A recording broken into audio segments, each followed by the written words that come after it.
আপনি জানেন কি ছোট্ট একটি ডিভাইস দিয়ে বড় ধরনের মোটর বা বিভিন্ন ইলেকট্রিক্যাল ডিভাইসকে কন্ট্রোল করা হয়। এই ছোট্ট ডিভাইসটির নাম হচ্ছে রিলে। আজকে আমরা এই রিলে সম্পর্কে জানব, রিলে কি এবং এইটা কিভাবে কানেকশান করবে। সো প্রথমে শুরু করি। এই ডিভাইসটির নাম হচ্ছে রিলে। এইটা মূলত বৈদ্যুতিক একটা সুইচিং ডিভাইস, যা অল্প পরিমাণ ভোল্টেজ বা কারেন্ট দিয়ে বেশি পরিমাণ ভোল্টেজ বা কারেন্টকে নিয়ন্ত্রণ করে। রিলে মূলত 4 প্রকার। ইলেকট্রোম্যাগনেটিক রিলে, এগুলো সবচাইতে বেশি ব্যবহার করা হয়। এগুলো হচ্ছে ইলেকট্রোম্যাগনেটিক রিলে।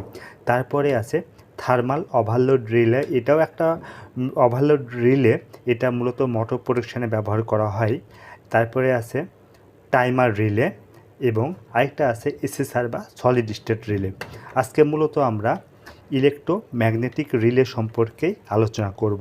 এটা কিভাবে কানেকশান করবেন বা এটা কিভাবে কাজ করে। প্রথমেই আমরা একটা ড্রয়িং লক্ষ্য করি।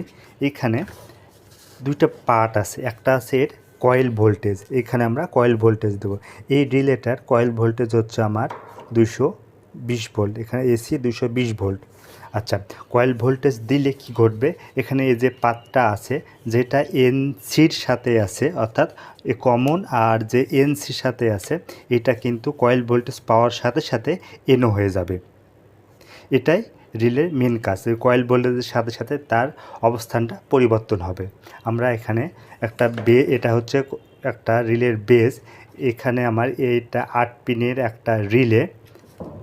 এখানে আমার প্রতিটা রিলের গায়ে কিন্তু একটা ড্রয়িং দেওয়া আছে যে এটা আসলে কিভাবে কানেকশান করা লাগবে।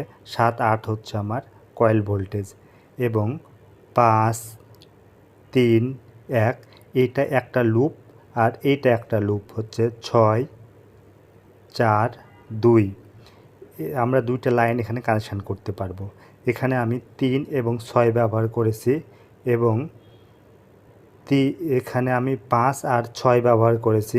5 থেকে আমরা 3-এ এনওটা কানেকশান করেছি, আর এখানে 6 থেকে 4টা কানেকশান করছি। এখানে আমরা যে 7, 8 হচ্ছে আমার কয়েল ভোল্টেজ, নিচের যে দুই পার্ট আমার বাদামি কালার এবং ব্লু কালার, এটা হচ্ছে 7, 8-এ কানেকশান করেছি এবং এই দুইটা থেকে এখানে আমি কানেকশান করেছি। 6 নাম্বার থেকে আমরা 4-এ নিয়েছি এবং 5 থেকে আমরা এখানে আমরা 3-এ নিয়েছি। এটা হচ্ছে এনও পয়েন্ট থেকে আমরা নিয়েছি একটা লাইটের কানেকশান। এখন আমরা এটা রিলে সেট করব এবং পাওয়ার দিয়ে দেখব আসলে কি ঘটে। আমরা এভাবে রিলেটা সেট করলাম এবং এটা আমরা এখন পাওয়ার দিয়ে দেখব।